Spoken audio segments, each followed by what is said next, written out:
Hello, welcome back to Drive Driver Driven. I'm Humble and it's been a while. It's been a long while. I'm not sure how long ago the last video update about my hand was, but it's June now. Basically nothing's happened. We've done a bunch of scans. It's hurry up and wait. I've had a couple of different doctors try stuff for pain, which include therapy, which is a non-starter because that doesn't do anything to address the pain.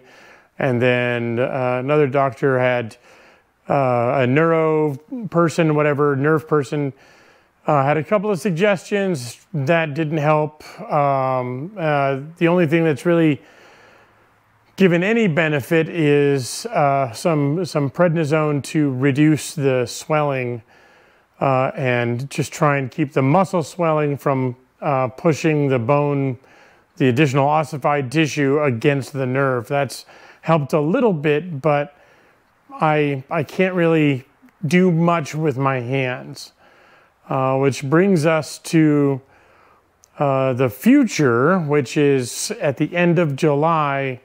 I have yet another follow-up scan, which is finally another MRI, which I have to do special MRIs and special sessions because I need people for my pacemaker to set it in a certain thing, and they have to like set the MRI up a special way for people with pacemakers. It's a whole deal, but that just means you can't just go in and get it done. And so I have a follow-up at the end of July. The goal there is to see if there's any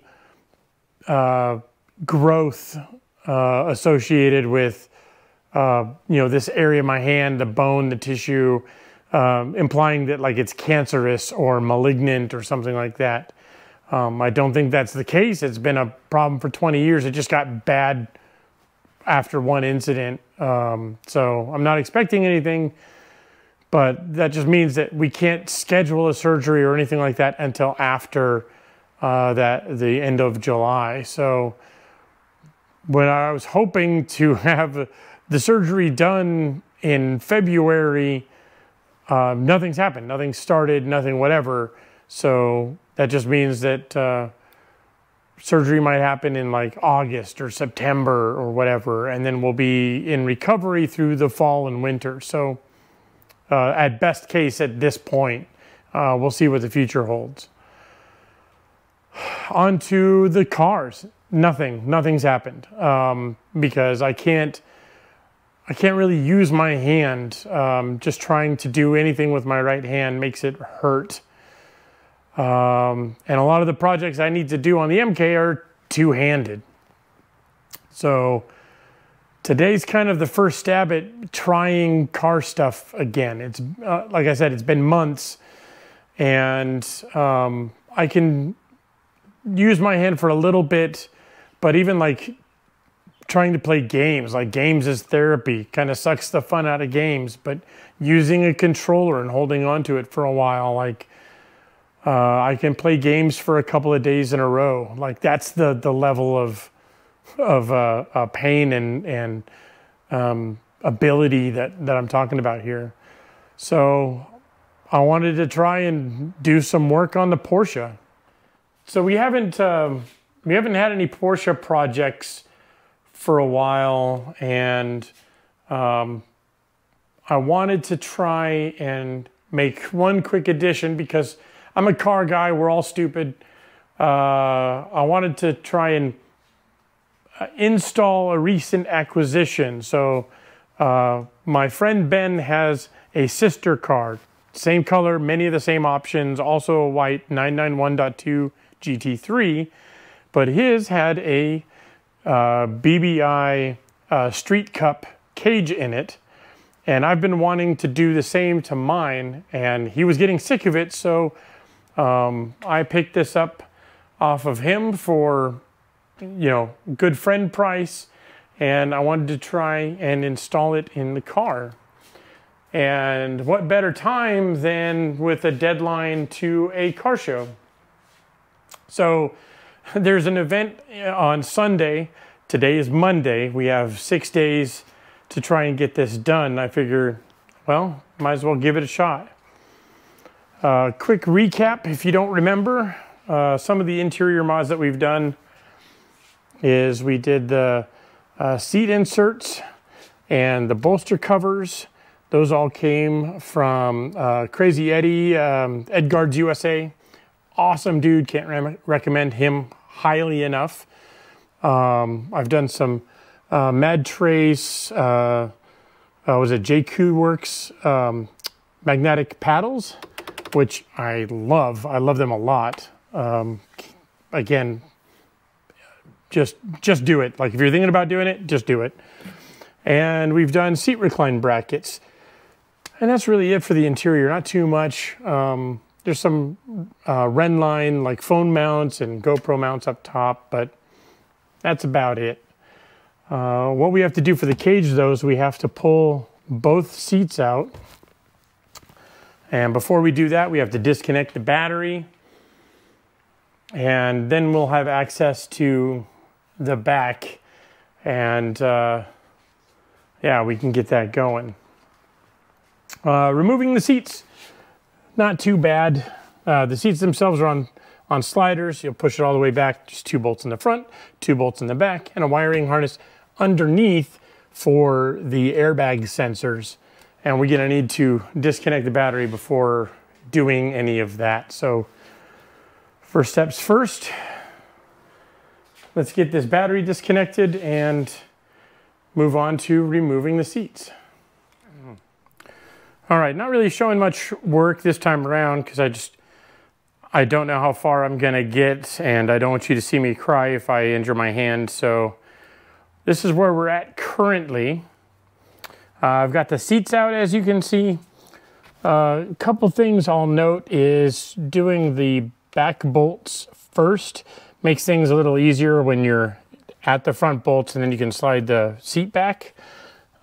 These harness plugs for the airbags and safety systems, they have a clip that comes out sideways rather than like across the top or whatever. It's here in the middle of the plug and it comes out this way.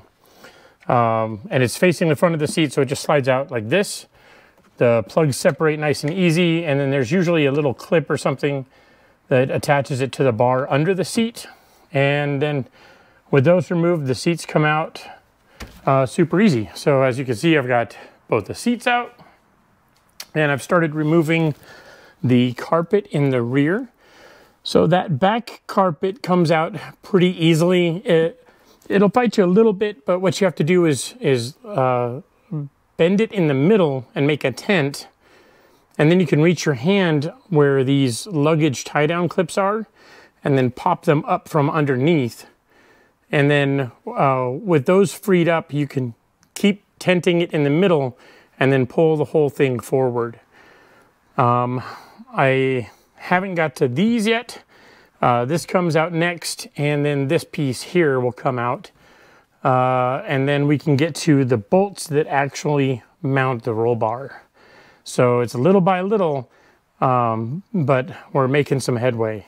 So I want to give a quick shout out to BBi and any other company who does this, where even if it's an older product, what have you, they have instructions or a guide on site that's available quickly and easily, like in the product page, so that even if someone's not the first buyer, you know, they pick it up secondhand or whatever. If you want to build brand loyalty or a good brand perception, like, you should do this. You should make things easier for your customer, whether they get it from you directly or indirectly, because eventually they're going to get things from you directly. So again, shout out to BBi for making this manual easy to get to, easy to follow, and available. That being said, there's a couple things in here that are kind of handy now that I have them, but it also meant a little bit of rewind. So I'm gonna grab the tape and a pen and our instructions here. And we're gonna go back in the car. The lighting's probably crap, we'll get used to it.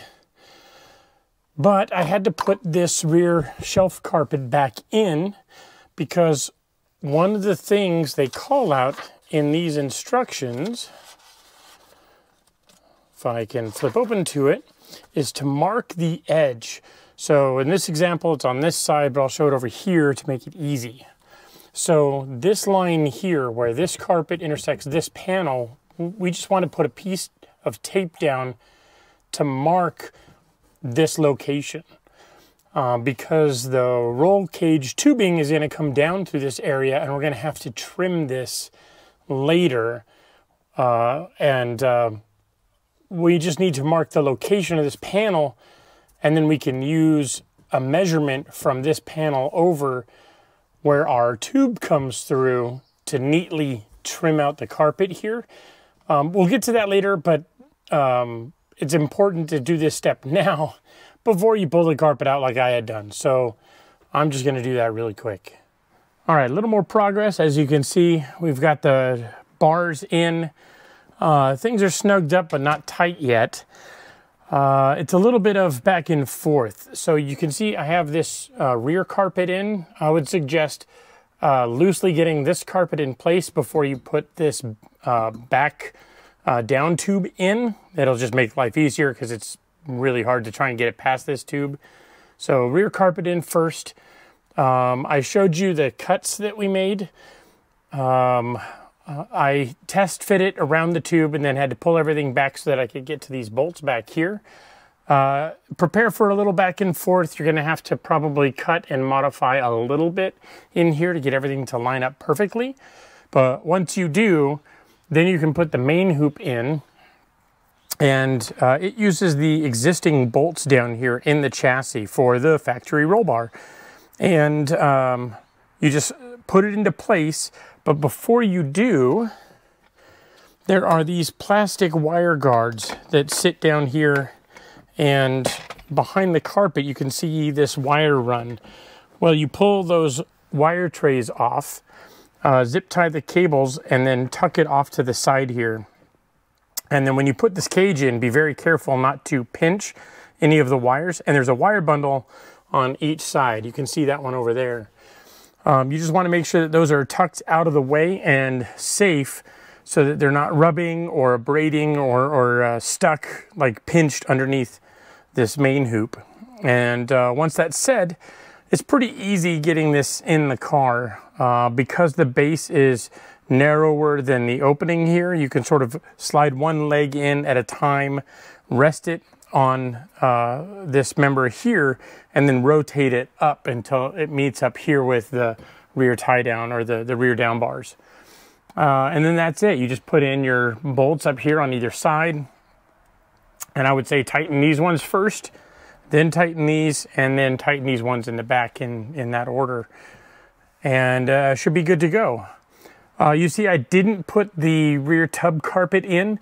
You can sneak that through the tubing here, and I don't think that needs any modification, or if it does, it'll be just a little bit around here, but I believe the carpet's already cut for this tube.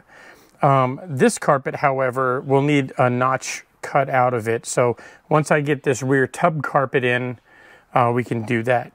But next steps is to actually tighten all these bolts down, and BBi does supply torque values for all the hardware, so go ahead and use those. I don't have them memorized off the top of my head. But once you get that all torqued down, then you can put, I would say, this carpet down, put this carpet in, this rear tub carpet, then put this carpet down because it goes over the lip there. This carpet will tuck over this member here, just over around behind it. And then this goes on top of that over the edge of the lip. It'll tuck underneath this carpet here, and then there's little washers here that hold the carpet down. And that's it. And then the way in the back there's that panel here that goes across the back. I did not snap that in, so wish me luck trying to get back there and get that positioned correctly. And then you can see there's also these little tabs on either side, the little silver bits. Those are more clips that need to go on back there. So that's going to be fun. All right, so I went and did it and got ahead of myself, but circling back before I put everything together and completely forget. So the next step is the seat pan. So it looks like, just taking a look at the bottom here, I think this is the same seat pan for every 991 model, at least in the rear. It looks like it's supposed to have seats. Maybe the cushion is different or the upholstery is different, but otherwise the plastic itself seems to be the same. So if we look at the directions here, you pull the carpet back, trim a hole, because that's where your roll cage has to slot in, and then you're going to cut the carpet and fold it over. And so that's exactly what I did. Is I just used a multi-tool here, make short work of the plastic. First step is to pull the cloth away from the area. So I started at the back, peeled it around the edges, back over here, peeled it back enough so it's about to this point. So I make sure we don't damage the carpet, which is funny to say because we just cut a hole in it. But peel the carpet back, made my cuts, and then filed the edges nice, and then pulled the carpet taut to mark on the back side of the carpet where the cut is. So I cut it down the middle, and then some relief cuts here, some wedges, so that I could fold it up nice around the top.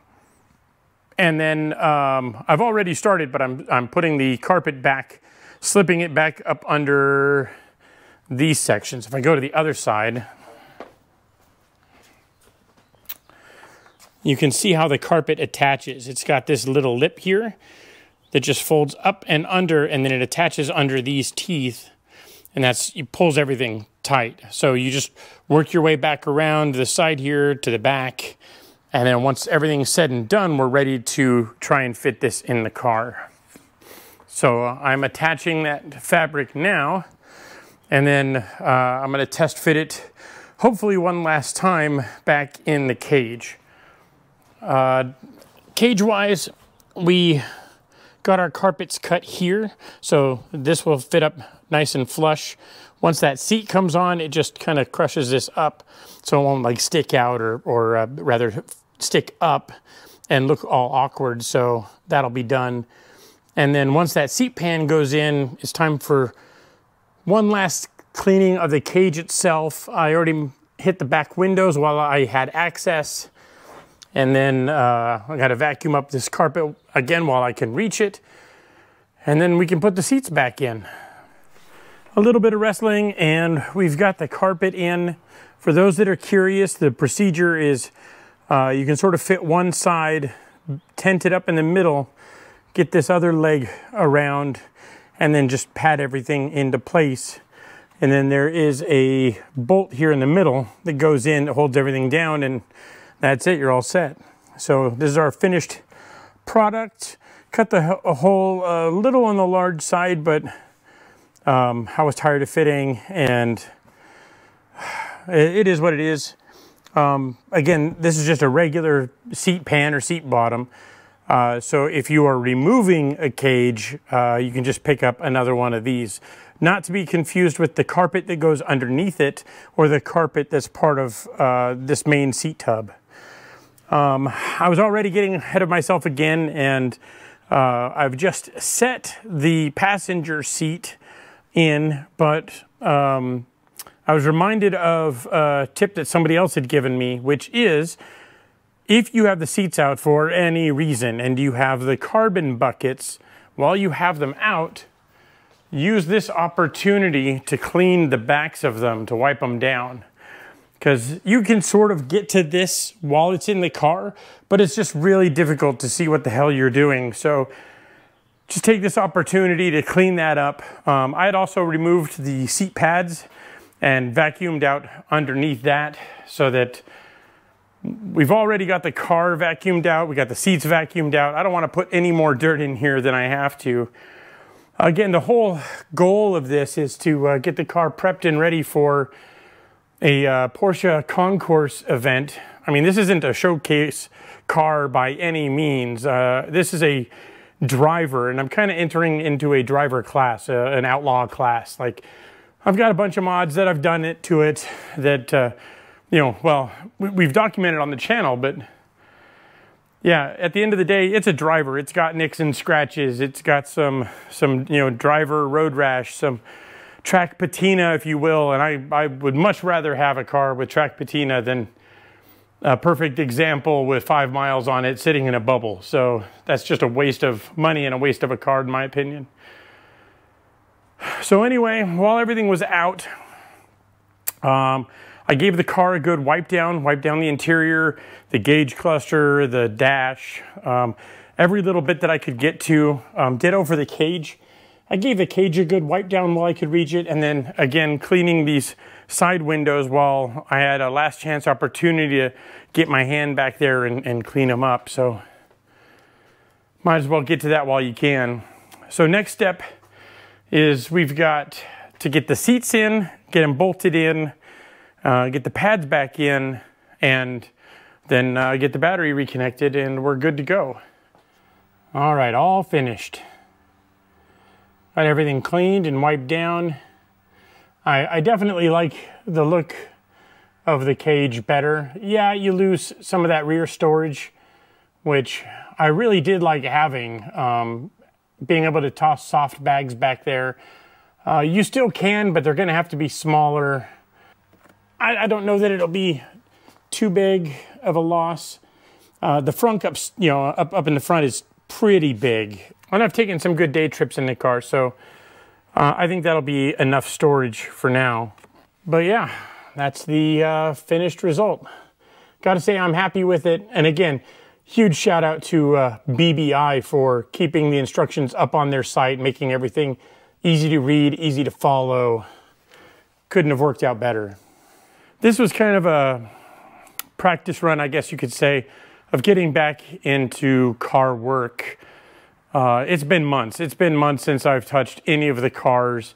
I haven't even done simple maintenance. A lot of the work that I need to do on the MK is two-handed work, and I'm really down to one. To put things into perspective, I started this project on Monday, just little by little, every day doing something and then stopping when my hand started hurting.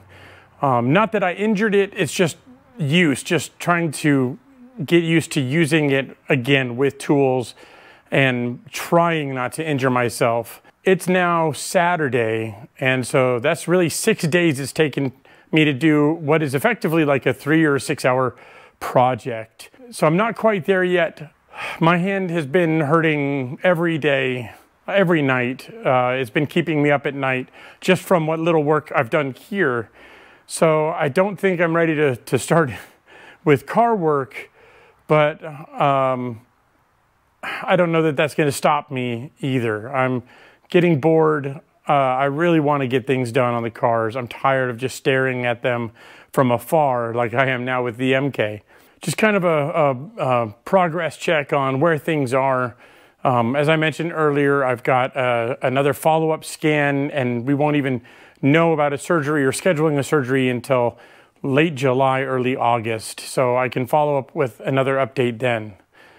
But for now, we got the Porsche done. It's ready for the show tomorrow. Can't wait to get it out and put this cage through its paces.